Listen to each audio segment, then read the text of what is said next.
Bonjour, bienvenue à LVA TV. Nous sommes aujourd'hui en compagnie de Michel Gay, producteur laitier dans la MRC d'Argenteuil. Bonjour Monsieur Gay. Bonjour Monsieur Patali.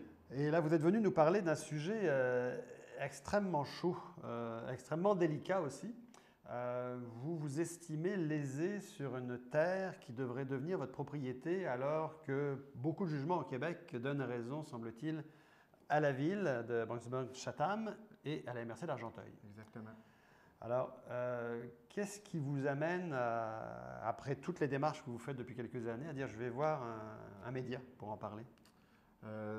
Premièrement, ça dure depuis 8 ans, ce qui est très difficile pour moi, ma famille et mon entreprise.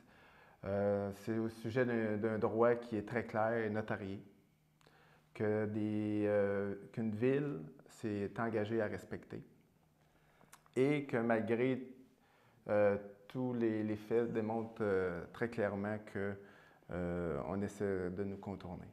Oui, vous dites qu'une ville s'est engagée à respecter.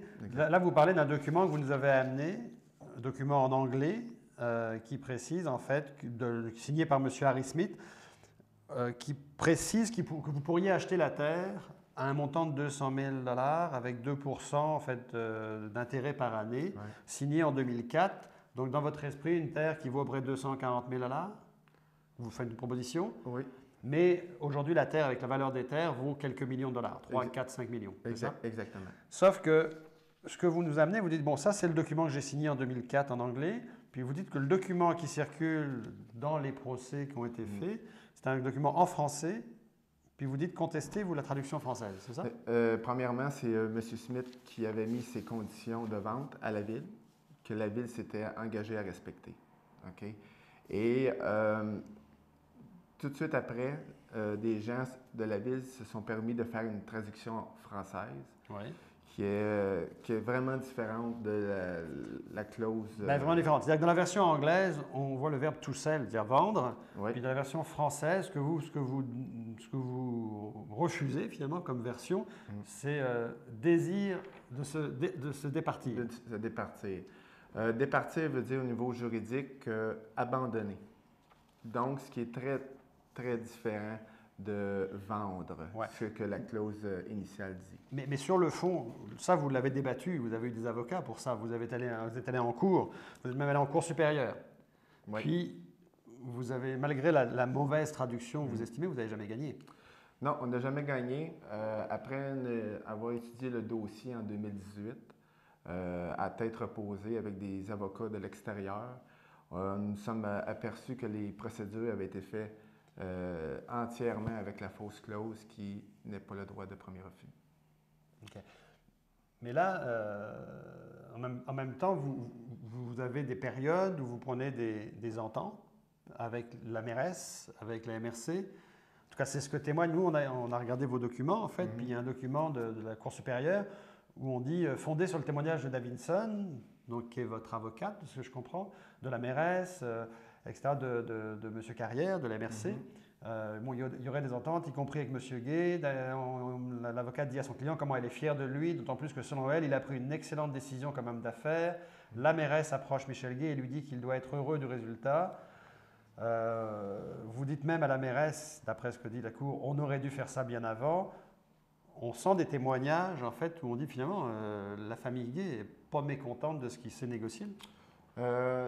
Évidemment que le jugement est basé sur des témoignages de chaque personne. Et le droit touche plusieurs personnes.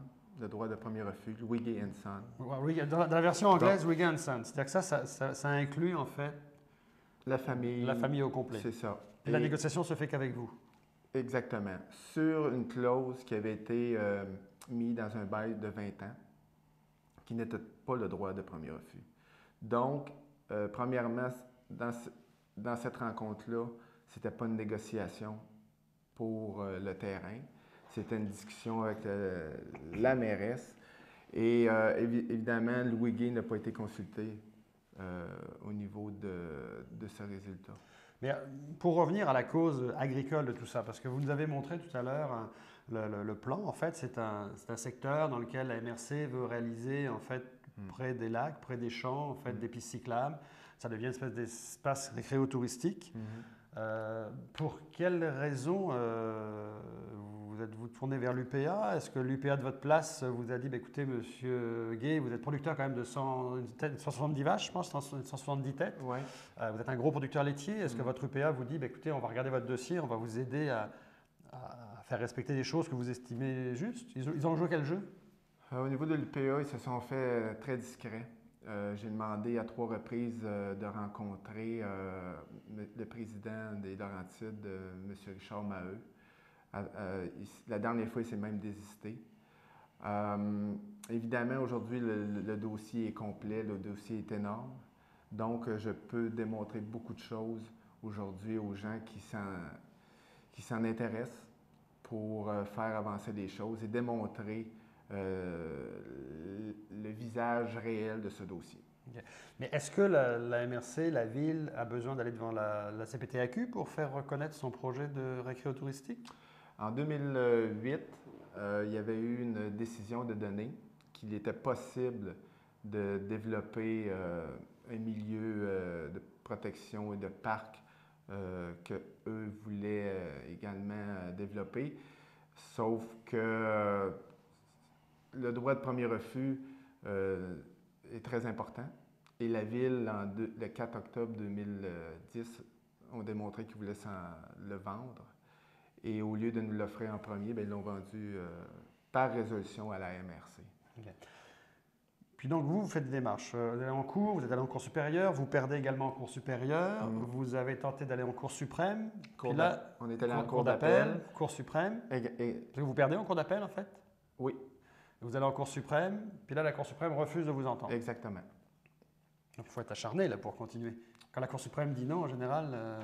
Oui, mais après avoir étudié tous les documents créés par certains avocats et aller chercher le fond de l'histoire, on se rend compte que ce dossier-là était complètement erroné, contourné le droit de la famille. Et malgré qu'aujourd'hui, un juge a déclaré une transaction entre les 3 parties, et que le terrain irait à la MRC. Évidemment, nous n'avons jamais approuvé cette transaction-là et encore moins signé. Donc, nous avons réalisé qu'il y avait moyen d'attaquer d'une autre façon. Puis là, est-ce que vous avez... Après la Cour suprême, c'est quoi votre prochaine étape? Hormis d'essayer de parler à la population, aux gens du milieu agricole? Oui, je pense que c'est important de ramener ça, d'informer les gens de ce qui se passe dans ce dossier-là ou ce qui s'est passé. C'est très important parce que c'est des terres agricoles, ce sont les MRC du Québec sont supposés d'être là, ils ont des programmes pour aider l'agriculture et non pas pour enlever des terrains aux agriculteurs auxquels ils ont droit. Nous, on n'est pas autosuffisants, donc ce terrain-là devient extrêmement important. Puis pour terminer, je comprends que dans cette histoire-là, il y a beaucoup d'argent en jeu parce qu'en fait, on parle de terres qui valent entre 3, 4, 5 millions aujourd'hui. La transaction devait tourner autour de 240 000 $, donc on peut comprendre que c'est appétissant pour beaucoup de gens.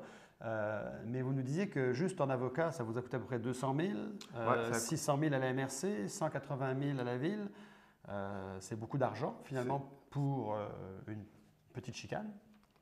Bien, c'est une chicane qui, parfois, ça dépend contre qui la chicane. Hein. C'est des gens qui votent des résolutions, 400 résolutions par année. C'est des gens qui ont l'habitude de décider pour les autres. Sauf que dans ce dossier, malheureusement, on nous a empêchés de parler tout au long. On ne nous a jamais demandé notre avis. On nous a tout simplement dicté la direction que le dossier irait. Puis là, vous nous disiez hors d'onde tout à l'heure que vous aviez pris tous vos documents, tout mis sur des clés USB, tout transféré à l'UPAC.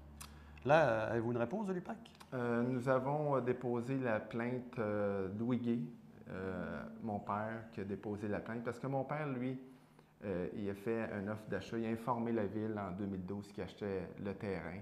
Et ensuite, ben, il s'est passé des choses... évidemment, aujourd'hui, lui, il se fait un peu voler son droit, voler son terrain auquel il avait droit. Donc, avec des preuves, des documents importants ont été déposés à la SQ, qui a été transféré le 28 juin à l'UPAC. Et là, vous attendez, j'imagine, une réponse de l'UPAC à savoir s'ils vont traiter ou... C'est toujours long, comme on m'a dit, hein, on parle de plusieurs mois. Par contre, nous, mon père a envoyé une mise en demeure à la ville début novembre pour informer qu'il achetait le terrain, étant donné la transaction qui s'était faite au niveau de la cour entre Michel Gay, la ville et la MRC sur une clause qui n'était pas le droit de premier refus. Alors écoutez, Monsieur Gay, nous vous remercions d'être venu nous expliquer votre cas. Nous allons contacter évidemment dans la foulée Monsieur Maheu de l'UPA avec qui vous avez transigé, semble-t-il, Monsieur Carrière de la MRC d'Argenteuil, essayer de comprendre un peu plus quelle est leur perception, en fait, quelle est leur perception de ce dossier. Merci à vous. Merci à vous, monsieur.